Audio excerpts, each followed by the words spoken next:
What's going on, everybody? It's Jordan from the Urban Traders, here to give y'all the weekly game plan, back with week number 2. Last week we ran through S&P 500, Boeing, and Tilray, and we saw that the S&P closed in the green last week. Boeing had a little bit of downturn, but I think she still has some upward momentum in her. And obviously Tilray ran up into the 22s, which was into the 20s, like I said, retreated underneath 20.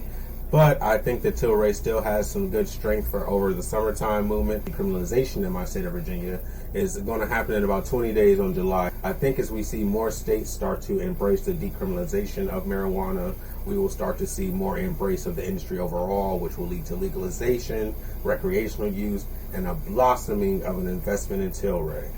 And this week, what I want to do is I want to talk to you guys about a couple of different stocks and ETFs that I previously talked to you about. And I want to start out by kind of talking to you all about the market overall. And what we have seen in the market is the S&P 500 index was green for the second winning week, along with the Dow Jones, and the NASDAQ was green for the third winning week in a row. And I think that this green movement that we're seeing in the indexes and in the market overall signals to me that we're going to have some shift in real spending. I think that we will start to see some sector rotation, and as a result of that, I think that the travel and entertainment industry, tech, consumer staples, specifically retail, energy, utilities, and materials all start to see an increase. I think that with supply chain opening up as a result of the reopening stores, that we will start to see each of these sectors start to blossom throughout the summertime as the labor pools start to open back up, as the logistics and supply lines start to open back up. I think that'll have a major impact for those 6 sectors. So a couple of the stocks that I want to take you guys through today include SPY, as always, because that's really how I track the market. Then we want to look at NVDA, Ford, Disney, Facebook, Square, and Baba. So, when I look at SPY, what I like to look at is the chart over multiple time frames. And I picked 4 different time frames. I personally use the 5-minute, the 15-minute, the 1 hour, and the daily. And today what we're going to do is, we're going to come to my daily chart. We're going to pop it open here. We're going to take down some of those extra indicators so we can just really get a good look at price action. And we're going to try to get a feel of what the stock is doing. And if I move it out here to the weekly view, just so we can get a little bit better indication, we see that we still have that last month's candle and we really haven't formed a new week. I think that'll start to form today. So let's just take it out to the 3 days so that we can get some indication of what we've done this month. And as we come back to what would be the 1st of June here, we saw that we did have red from 422s all the way down to 417s and closed at 418.74 area. Then we had a green 3-day movement from the 422.59 area all the way up to 422.66 with as low as 418.81. But we did close green, which signals that we still have more room to the upside. And if you look at my fibs, you can see that I have a lot of price right here in the 421 to 424, 425 area. And then here again in the 427s and in the early 430s. These are areas that I told you guys we were targeting last week. We are still targeting these prices. I think this week we start to get to that 423.05 level and push up to that 424.92. Would love to get to the 430s by the end of the month.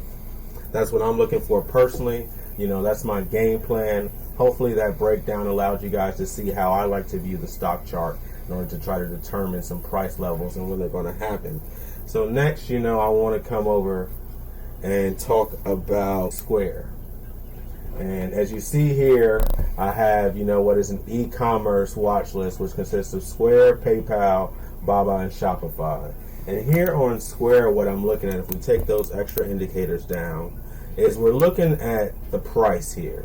And we're looking for the price to go back down to potentially the 100 close and that 209.11 area, or we're looking for it to go down to my level here at 202.97. I think that Square will bottom out here and then start to bounce. As we can see, for the last few months, ever since 1st of December, Square has played in this 190 to 283 area.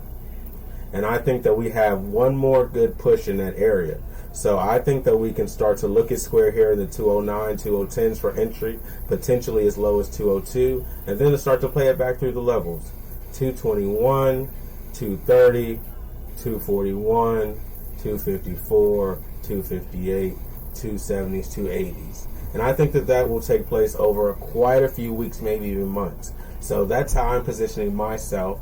The downturn allows me to position myself on shares, while the upturn allows me to make money on the stock appreciation, as well as any options investing that I might choose to do based on what I'm seeing here on the stock chart.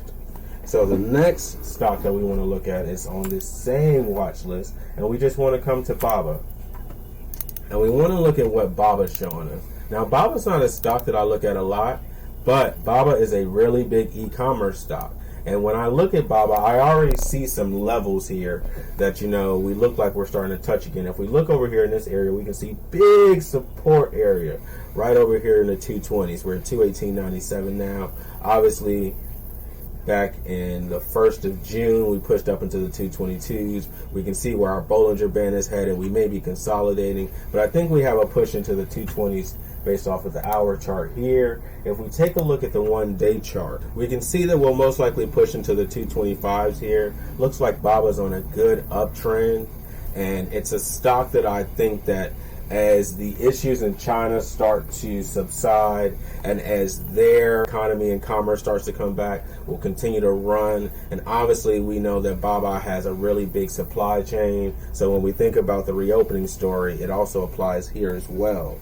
So after we look at BABA, we want to take a minute to come down and talk about Ford Motor Company, because Ford is a stock that I charted about last week. And when we look at Ford, I want to say that the stock probably has good room to push up into these 18 levels here, and that's why I think we start to see it maybe a downturn. But I do think that the stock has the ability to push into the 1794 to 1832 area, and that's what I'm looking at on Ford. And then I want to make sure that I talk to you guys about NVDA too, because NVDA is a stock that will be doing a stock split. And as we see, NVIDIA is currently worth about 700 here, which means that if they get NVIDIA here, I think it might be a really good stock, to try to own so that you can take advantage of that stock split. I do think that NVIDIA has the ability to ultimately run up until about the 720s, maybe the 718 area. So that's what I'll be targeting there. But I think, everyone needs to keep in mind that NVIDIA is a chip player. The reopening story applies here. The supply line and logistics story applies here. And chips is really, semiconductors, they are really a product that everyone needs. And as every company starts to reopen, technology is integrated into everything in 2021. So these companies that all supply chips will all start to see their revenues increase. And you want to think about these companies that are still appreciating in stock price, even though we are currently in the COVID-19 pandemic still. We haven't fully come out of it, although we are starting to reopen again. These companies are continuing to appreciate in stock price without substantial revenues. And as revenues start to increase, that's what happens, and you start to see that a company has longevity to allow you to understand that that's a company that's going to continue to grow. And NVIDIA is just one of those companies that I think as the reopening happens, we see those revenues come back in, and it just proves that it is a leader in the semiconductor industry. And then lastly, what I want to take you guys through is I want to talk about Disney. And Disney is on my streaming watch list, which consists of Disney, Roku, Comcast, and Fubo. And really, we're only talking about Disney because it's a story for multiple reasons, because of how diverse they are. Disney is a stock or a company rather, that is based in streams and telecommunications. They are based in travel and entertainment with their theme parks. They are based in, the movie sector, because who makes bigger Disney movies than Disney? You look at all these Marvel movies that we've had. We look at this, next 60-day window where Disney could potentially drop 2 to 3 new movies. We just got Cruella. We're getting, Loki. There are quite a few things that I think Disney is doing right now. And the biggest component of that is the reopening of the theme parks. Disney is a stock that got up into the 180s and 190s back in March. We fell down into the 160s and have appreciated back into the 180s and upper 177s area.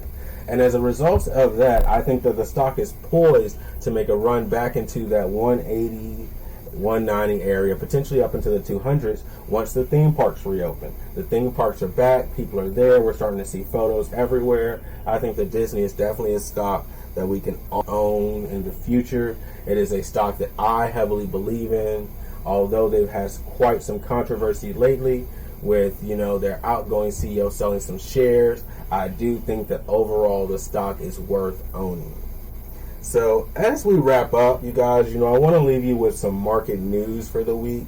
And I want to let you guys know that we will be getting, new inflation data this week, new jobs data. And I want you guys to understand that while that information is important, sometimes it can serve as a news headline. So you want to take the numbers that you receive and you really want to understand what those numbers mean. So I implore you all to take some time. If you don't understand, the breakdown of the inflation data, of the jobs data, that you take some time to research that.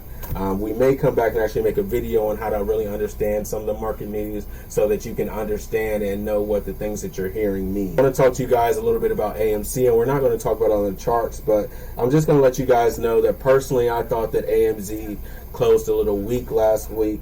The fact that they closed under 50 did not signal strength to me. And while they did have that, large number of shares sold, the 11.5 million shares sold at, I believe, 580 plus million there. So just over $500 million there recouped, which is about 10% of their outstanding debt. For AMC, I think was a really big deal. And while on the investor side, we saw some stock depreciation, I think on the business management side, it was a really smart move for them and definitely something that they needed to do in order to stave off any concerns, immediate concerns about the company and its debt. I want to talk about GME and its earnings. GME's earnings are, for me, going to signal, a potential bullish strength. I think that GME is able to take away from AMC last week as far as some of the investor flow, and I think GME will have the ability to increase in stock price over the summer. Definitely as we come out of the pandemic, GME will be able to grow now because they were able to stave off some of their concerns as well, especially being able to hold on to more of their real estate locations. And then lastly, I want to talk to you guys a little bit about the Apple WWDC event that takes place today. It's where Apple will start to talk about all of the new developments that it has for us this year and going into next year, and we'll get the iOS 15, the potential M2 MacBook Pro, and the things that we expect there. I think we may be getting the hi-fi introduction on the Apple Music, as well as a few keynote speakers. So let's make sure that, if we have the time, we tune in. I think it's at 1 p.m. Eastern Standard Time today, the Apple WWDC event for 2021. So it's Jordan from the Urban Traders. Appreciate you guys tuning in today, and hopefully this video allowed you to receive some educational knowledge about the stock market that will help you to have an improved trade plan.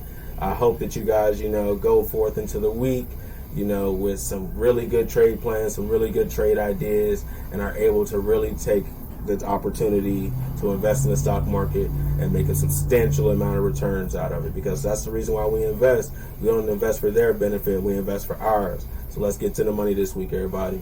Peace.